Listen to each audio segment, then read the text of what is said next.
എന്തായി? അവരെന്തു പറഞ്ഞു? എന്ത് പറയാൻ, സിത്താരെ ഒടിച്ചു മടക്കി എന്റെ ഉള്ളം കയ്യിൽ വെച്ചിട്ടുണ്ട് ഞാൻ. അപ്പോ ഒരുമിച്ച് ബിസിനസ് ചെയ്യാൻ അവർ സമ്മതിച്ചോ? ഞാൻ സമ്മതിപ്പിച്ചു. 50-50 ആണ് ഡീൽ. പക്ഷേ ഏറ്റവും അവസാനം എല്ലാം എന്റെ കൈപ്പിടി തന്നെ ഒതുങ്ങും. മാഡത്തിന്റെ ബുദ്ധിയും കഴിവും ഞാൻ കുറച്ചു കാണുന്നതല്ല. പക്ഷേ സിതാരയെ പോലൊരു ബിസിനസ് മാഗ്നറ്റിനെ ചതിക്കാന്ന് പറഞ്ഞാൽ അതത്ര എളുപ്പമുള്ള കാര്യമല്ല. നമ്മളവരെ ചതിക്കുന്നു എന്ന് അവരറിയാത്തിടത്തോളം നമ്മൾ സേഫാണ്. മാഡത്തിന്റെ പദ്ധതികളെല്ലാം നടക്കും. പക്ഷേ അതവരറിയുന്ന ഒരു നിമിഷമുണ്ടല്ലോ, അവിടെയാണ് അപകടം. അവർ ഉറപ്പായും തിരിച്ചടിക്കും. സിതാരയെ പോലുള്ള ഒരാളുടെ തിരിച്ചടി താങ്ങാനുള്ള ത്രാണി നമുക്കുണ്ടാവില്ല മാഡം.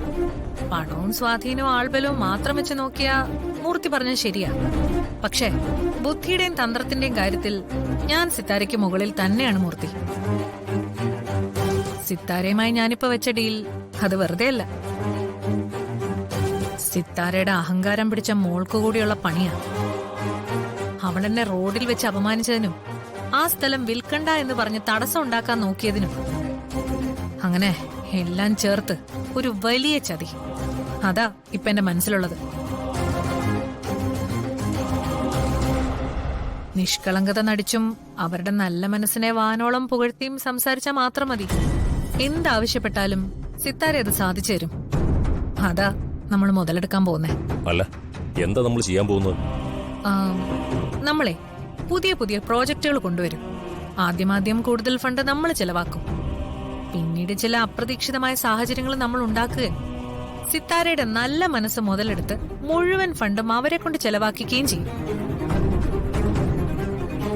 എല്ലാം കഴിഞ്ഞ് നമ്മൾ അവളെ ചതിച്ചു എന്ന് അവക്ക് മനസ്സിലാവുമ്പോ അവളുടെ സ്വത്തിന്റെ 3/4 ഭാഗവും നമ്മുടെ കയ്യിലുണ്ടായിരിക്കും. അതും ലീഗൽ ലൂപ്പ് ഹോൾസ് ഒന്നുമില്ലാതെ. അതാണ് അവളുടെ മോള് എന്റെ നേർക്കുയർത്തിയ ചൂണ്ടുവിരലിന്റെ വില. അവളുടെ അഹങ്കാരത്തിന് ഞാൻ കൊടുക്കുന്ന ശിക്ഷ. അല്ല, മാഡം പറഞ്ഞതൊക്കെ തൊണ്ട തൊടാതെ വിഴുങ്ങി സമ്മതിച്ചു തരാൻ ഈ പെണ്ണുപിള്ളയ്ക്ക് അത്രയ്ക്ക് ബുദ്ധിയില്ലാതിരിക്കുമോ? എല്ലാ വശവും ആലോചിക്കണം മാഡം. ഒരുപക്ഷെ ആ പെണ്ണ് ചെന്ന് അവരോടെല്ലാം പറഞ്ഞു കൊടുത്തിട്ടുണ്ടെങ്കിലോ? ചിലപ്പോ സിതാരയുടെ ഉദ്ദേശ്യവും നമ്മൾ ചിന്തിക്കുന്ന പോലെ ചതി തന്നെയാണെങ്കിലോ? അങ്ങനായാലും കുഴപ്പമൊന്നുമില്ല. കണ്ണിൽ നോക്കി ചതിക്കാൻ അവന്തികയുടെ അത്രയും കഴിവ് ആ സിത്താരയ്ക്കില്ല. മൂർത്തി പറഞ്ഞതുപോലെയാണ് കാര്യങ്ങൾ നടക്കാൻ പോകുന്നെങ്കിൽ ചതിയുടെ ആ മത്സരത്തിൽ സിത്താരയ്ക്ക് 2ാം സ്ഥാനം കിട്ടും. താൻ വാ.